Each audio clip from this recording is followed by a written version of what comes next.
یہ رب کے لیے دیکھا حضرت ابراہیم نے ایسا، قربان کر رہا ہوں خواب میں بیٹا۔ جی بریک کے بعد ایک بار پھر سے خوش آمدید۔ اور بریک پر جانے سے پہلے ہم گفتگو کر رہے تھے علامہ عبدالمصطفیٰ عابد صاحب سے حج کی فرضیت کے حوالے سے، اس کی فضیلتوں کے حوالے سے۔ علامہ صاحب فضیلتوں کے حوالے سے تو آپ نے ارشاد فرمایا، فرضیت آپ بتا رہے تھے، ارشاد کیجیے گا۔ حج کی فرضیت بسا اوقات ہم پر حج فرض ہوتا ہے، لیکن علم نہ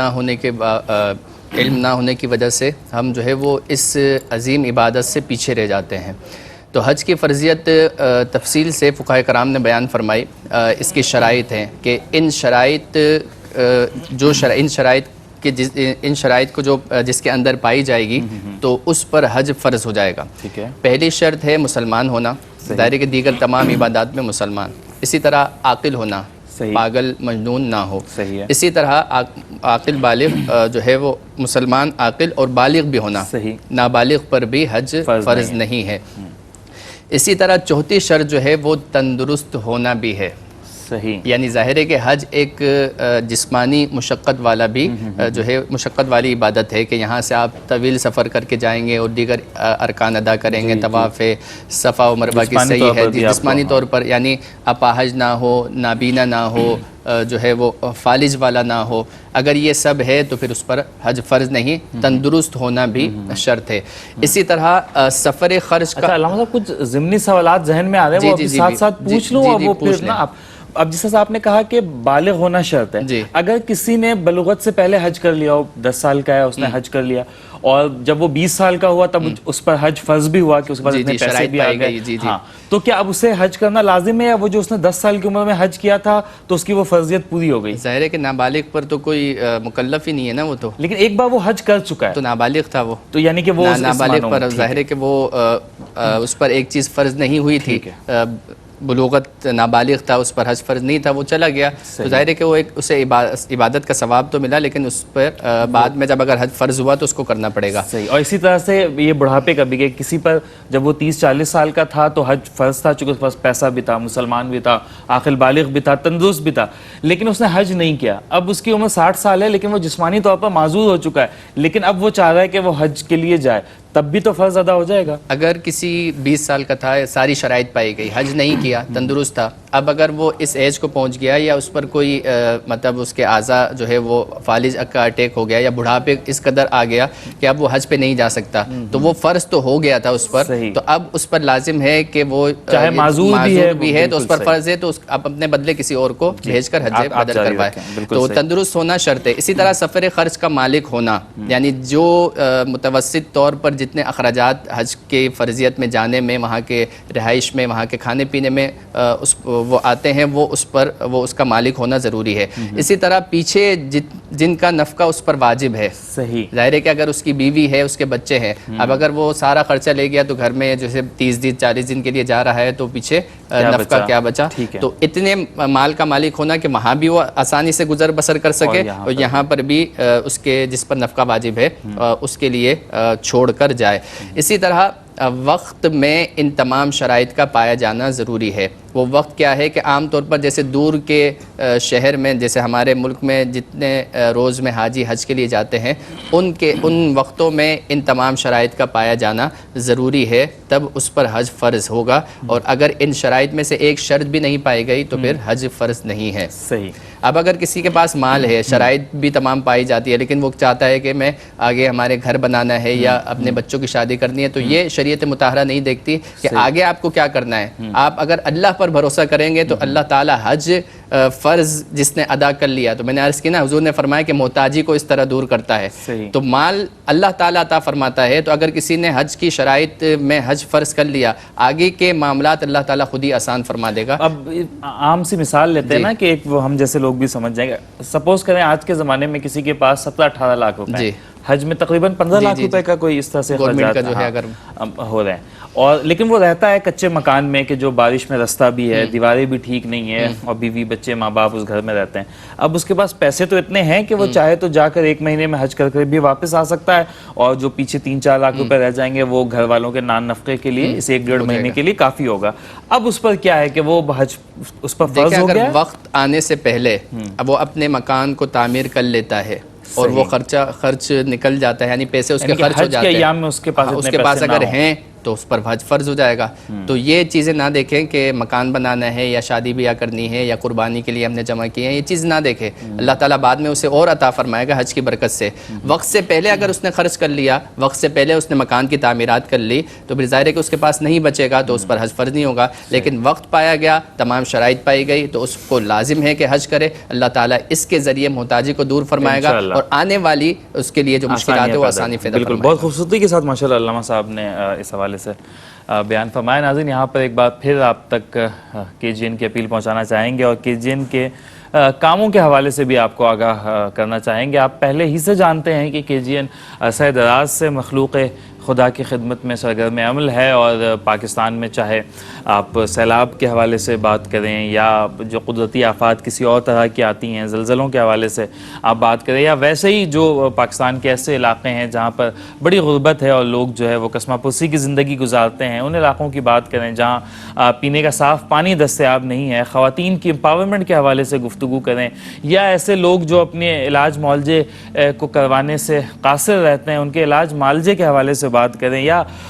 اس حوالے سے کہ جو دور دراز علاقوں میں لوگ رہتے ہیں ان کو کوئی کھانے پینے کی چیز ہو، راشن ہو ماہانہ بنیادوں پر وہ پہنچانے کی بات ہو، دوائیوں کے حوالے سے ہو، طلباء کی اسکالرشپس کے حوالے سے ہو، ان کو تعلیمی میدان میں مساجد کی تعمیر ہو گئی یا مدرسوں کی تعمیر ہو گئی، الغرض بے شمار شعبہ جات ہیں جس میں KGN سرگرم عمل ہے. اور یقینی طور پہ یہ آپ لوگوں کے تعاون ہی سے ممکن ہو پاتا ہے کہ خواجہ غریب نواز ویلفیئر ٹرسٹ عرصہ دراز سے یہ کام نہ صرف کر رہا ہے، اسے جاری رکھے ہوئے، بلکہ مسلسل وقت گزرنے کے ساتھ ساتھ الحمدللہ اس میں اضافہ بھی ہوتا جا رہا ہے. مختلف سال کے جو مہینے ہیں، تہوار ہے، اس میں ہم آپ تک یہ اپیل لے کر آتے ہیں. ابھی قربانی کا مہینہ آنے والا ہے، تو اس حوالے سے ہم آپ تک قربانی کی اپیل لے کر آئے ہیں کہ اگر رب تعالیٰ نے آپ کو یہ استطاعت دی ہے کہ آپ قربانی کر رہے ہیں تو کوشش کریں کہ ایک قربانی جہاں آپ قربانی اپنے گھر پر کر رہے ہیں، کوئی ایک حصہ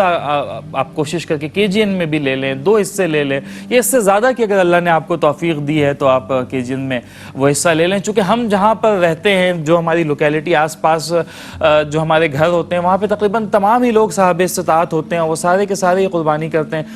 کوئی 10-20% لوگ ایسے ہوں گے جو قربانی نہیں کرتے، تو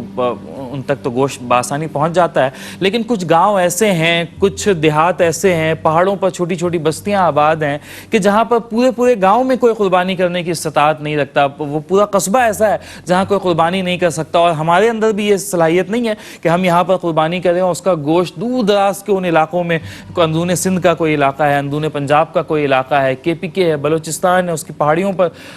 کوئی خاندان، قبیلہ اور اس طرح سے بستیاں آباد ہیں، تو وہاں تک ہم پہنچا سکے. تو یہ کام یقینی طور پہ ایک آرگنائزڈ ادارہ ہی کر سکتا ہے. اسکرین پر فوٹیجز بھی اس وقت آپ دیکھ سکیں گے کہ ہمارے نمائندے گراؤنڈ پر موجود ہوتے ہیں اور دور دراز کے علاقوں میں یہ گوشت کی تقسیم کرتے ہیں. اور وہ جس طرح سے میں نے پہلے بھی ذکر کیا کہ نہ صرف کچا گوشت بلکہ کوشش کی جاتی ہے کہ گوشت پکا کر بھی تقسیم کر دیا جائے. تو گوشت تو آپ کی جانب سے آ جاتا ہے جو قربانی آپ KGN میں بک کرواتے ہیں، اور پھر اس میں جو دیگر اخراجات ہوتے ہیں اس کو پکانے کے حوالے سے یا مسالہ جات کے حوالے سے، اور پھر تقسیم کے لیے جو ہمارے والنٹیئر سفر کرتے ہیں، جو ہمارے امپلائز سفر کرتے ہیں ان علاقوں تک، ان کے اخراجات، یہ سب یقیناً KGN دوسرے ذرائع سے مکمل کرتا ہے. تو ایک بڑا اچھا ایک آپ یوں سمجھ لیجئے کہ ایک پیکج بن جاتا ہے کہ آپ کے تعاون سے بھی اور دیگر احباب کے تعاون سے بھی ان لوگوں تک یہ چیزیں پہنچائی جاتی ہیں. تو ہم آپ سے ایک بار پھر اپیل کریں گے، ہمارے اکاؤنٹ نمبرز اسکرین پر موجود ہے، IBAN نمبرز بھی اسکرین پر موجود ہیں. آپ دنیا بھر میں جہاں سے بھی ہمیں دیکھ رہے ہیں، آپ اپنی رقم آن لائن ٹرانسفر کے ذریعے بھی یا رقم منتقلی کے کسی اور ذریعے کو استعمال کرتے ہوئے اپنی رقم ہم تک بھیج سکتے ہیں. اس حوالے سے مزید تفصیلات بھی آپ کو بتائیں گے، لیکن ہم چاہیں گے کہ یہاں پر ایک نعت رسول مقبول صلی اللہ علیہ وآلہ وسلم بھی پروگرام میں شامل کرے، اور میں محمد وقاص قادری سے گزارش کروں گا کہ بارگاہ رسالت میں ہدیہ نعت پیش کریں.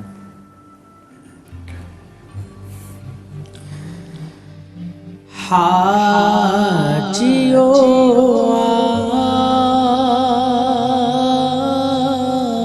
شہر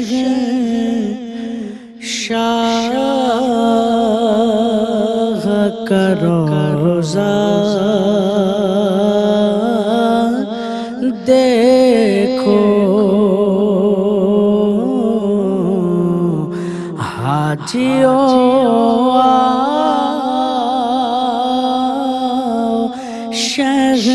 شہنشاہ کرو روزہ دیکھو حاجیوں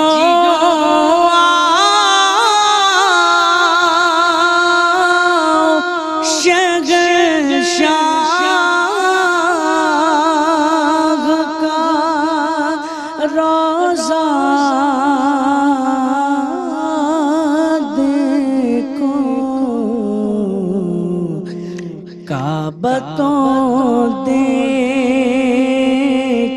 چونکہ کعبے کا کعبہ دیکھو کعبتوں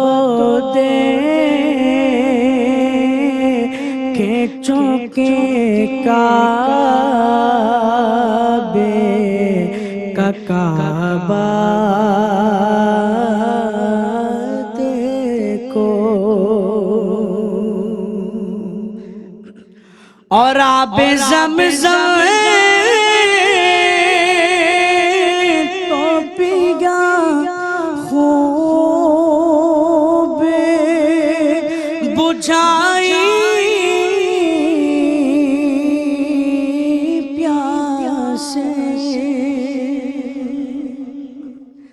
آب زمزم تو پیا خوب بجھائی پیاسی آؤ جو دے شگ کو سے کا بھی دریا دیکھو آؤ جو دے شگ کو سے کا بھی دریا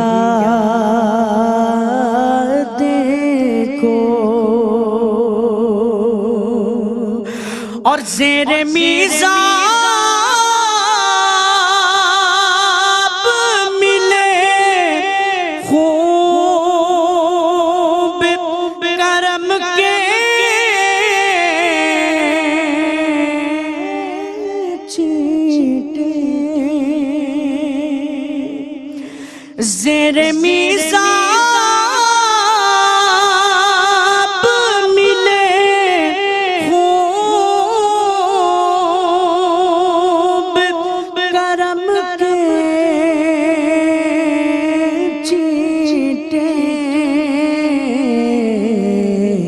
ابر رحمت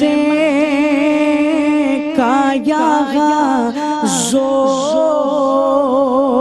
برسنا دیکھو ابر رحمت کا یہاں زور برسنا دیکھو شیر دیکھیے خوب آنکھوں سے لگایا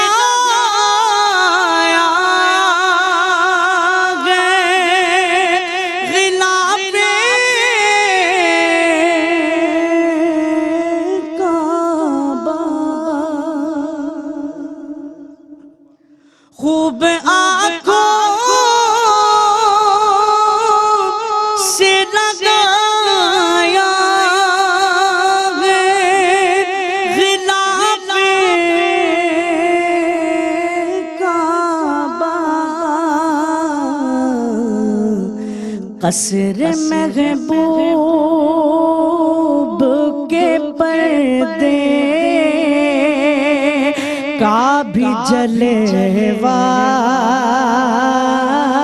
دیکھو، قصر محبوب کے پردے کا بھی جلوہ دیکھو، اور غور سے سن تو رضا کعبے سے آتی ہے صدا، غور سے سنی تو رضا کعبے سے آتی ہے صدا، کہ میری آنکھوں سے میرے پیار کا روضہ دیکھو، میری آنکھوں سے میرے پیار کا روضہ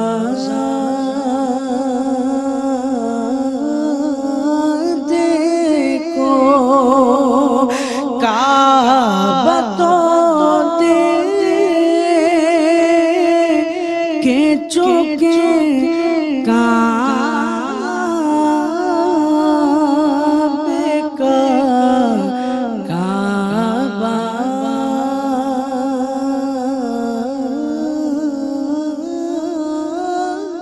دیکھو۔ سبحان اللہ، سبحان اللہ، بہت بہت خوبصورت، ماشاءاللہ۔ وقاص بھائی، موقع محل کی مناسبت سے بہت اچھا آپ نے ماشاءاللہ پڑھا۔ ہم حج کے حوالے سے گفتگو کر رہے تھے، فرضیت کے حوالے سے علامہ صاحب نے تذکرہ فرمایا۔ اگر کسی پر یہ فرض ہو چکا ہو اور پھر بھی وہ اسے ادا کرنے سے قاصر ہو تو اس کے حوالے سے کیا معاملات ہیں؟ دیکھیں، ابھی جو ایک بات کی گئی نا کہ آپ نے بھی سوال کیا کہ پہلے کسی پر فرض ہو چکا تھا، پھر اس کے بعد وہ ضعف کی وجہ سے، عمر زیادہ ہونے کی وجہ سے، بیماری کی وجہ سے، ہمیں نبی کریم صلی اللہ علیہ وسلم کی ایک روایت ملتی جس میں آپ نے 5 چیزوں کے بارے میں فرمایا تھا کہ ان 5 سے پہلے غنیمت جان لو۔ اس میں 2 چیزیں بڑی اہم تھی۔ ایک تو یہ فرمایا گیا تھا کہ بیماری جب آ سکتی ہے تو تندرستی کو جب بندہ صحت مند ہے اس کو اس بیماری سے پہلے غنیمت جان لو۔ اسی طرح جوانی کو بڑھاپے سے پہلے غنیمت جان لو۔ یہ اگر ہم جو یہ 5 چیزیں جو آقا کریم صلی اللہ علیہ وسلم نے بیان فرمائی، یہ بڑی، آج آپ دیکھیں ہم اپنی زندگی کے اندر بے شمار ایسے زندگی کو موت سے پہلے بالکل یہ جو 5 چیزیں بیان کی گئی۔ تو اسی طرح جو ہے فقر کو، یعنی فقر و فاقہ یہ آنے سے پہلے اگر مالداری ہے اس کو غنیمت جان لو۔ انسان کے اوپر جب حج فرض ہو گیا، اس کے پاس مال موجود ہے تو اسے چاہیے فوراً وہ حج ادا کر لے، کیونکہ تنگ دستی کا کچھ پتہ نہیں کب آ جائے، اس کے اوپر کوئی بیماری کب آ جائے، بڑھاپا کب آ جائے، اور پھر اس کے اوپر جو ایک حج فرض تھا اب جتنی وہ تاخیر کرتا رہے گا وہ گناہگار ہوتا رہے گا۔ اور اگر خدا نہ خواستہ کوئی ایسی آفت آ گئی کہ مال چلا گیا، اب چونکہ پہلے حج تو فرض تھا لہٰذا وہ حج نہ کرنے کی وجہ سے گناہگار ہوگا۔ اسی لیے فرمایا جاتا ہے کہ جیسے ہی کوئی چیز فرض ہو فوراً سے اسے ادا کر لینا چاہیے۔ جب فرض ادا ہو جاتا ہے اللہ تبارک و تعالیٰ بعد میں سارے کام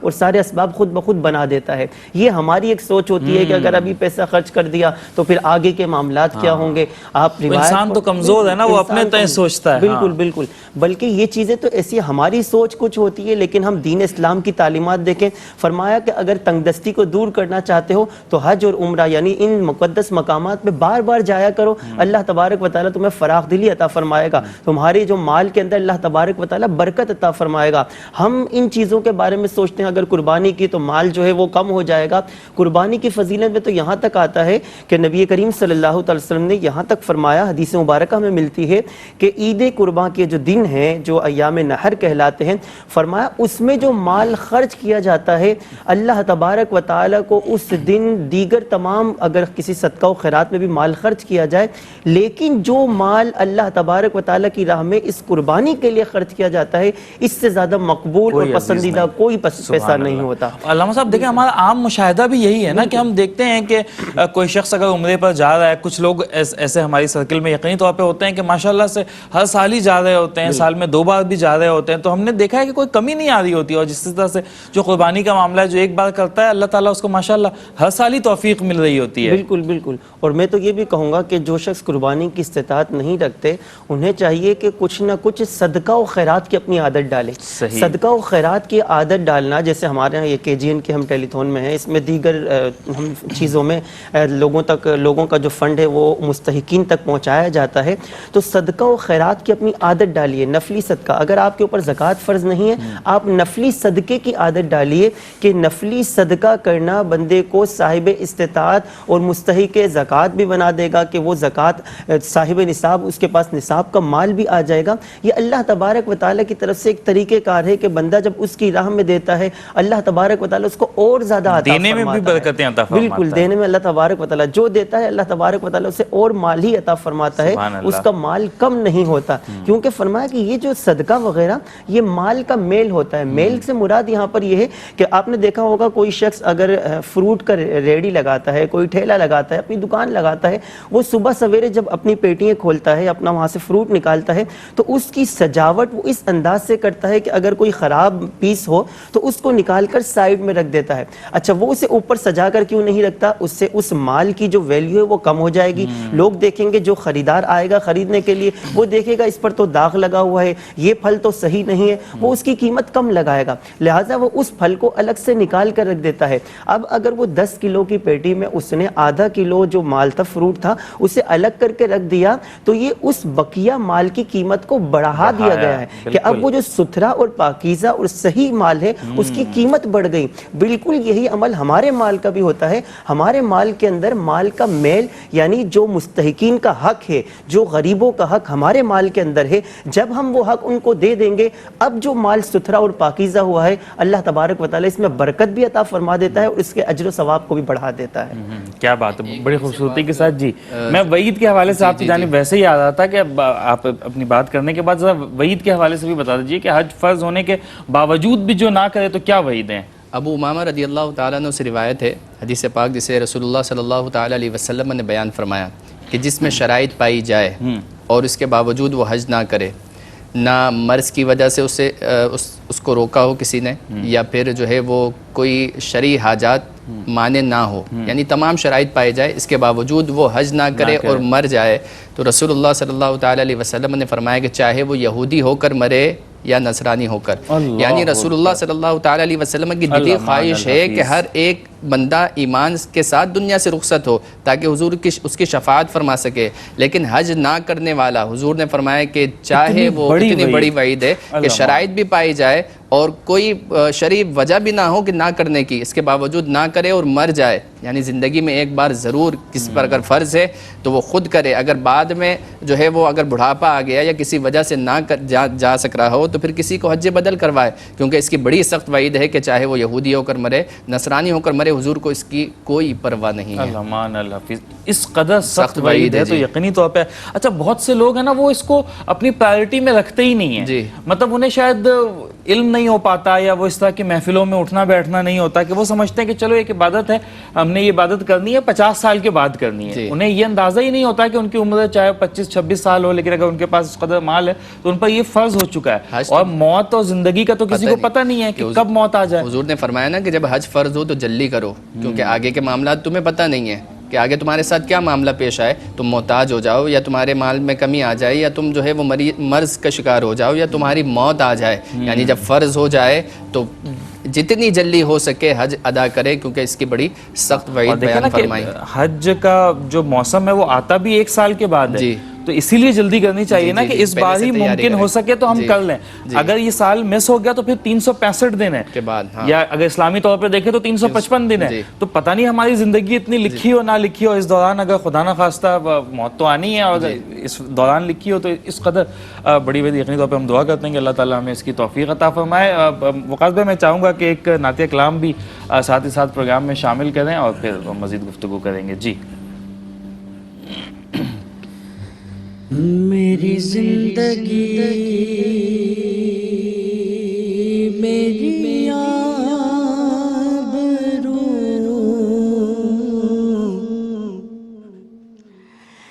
یہ عطا یاد رسول ہے. میری زندگی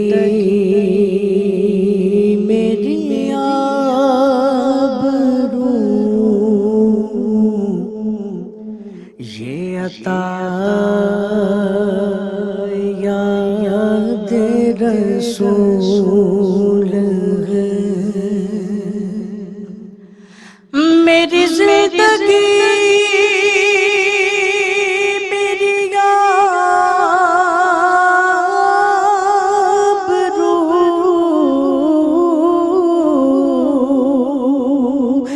یہ عطا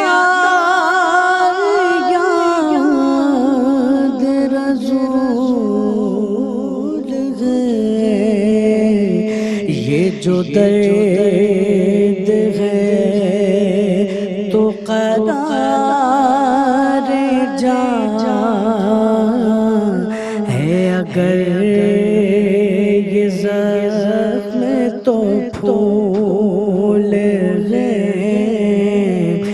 یہ جو درد ہے تو قرار جان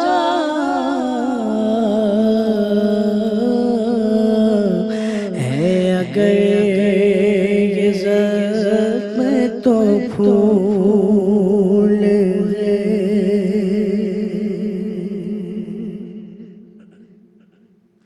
اور جو تیری نگاہ میں آ گیا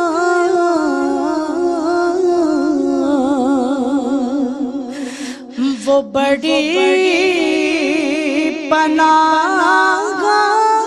میں آ گیا.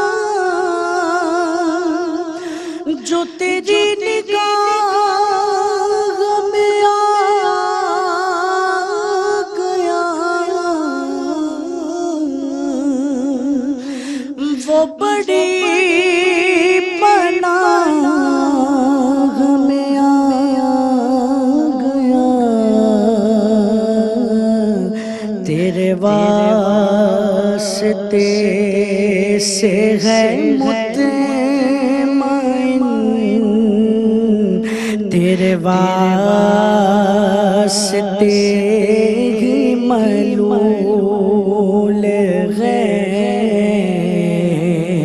تیرے واسطے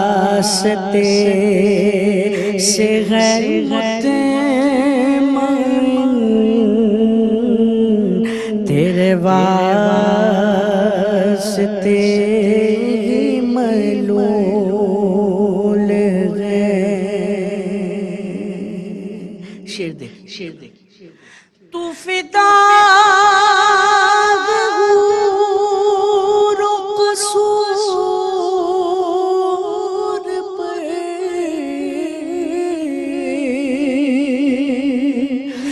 مجھے ناز ذکر رسول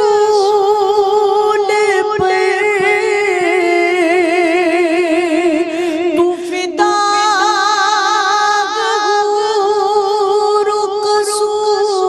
قصور پہ مجھے ناز ذکر رسول تیری خلد کیسی ہے تو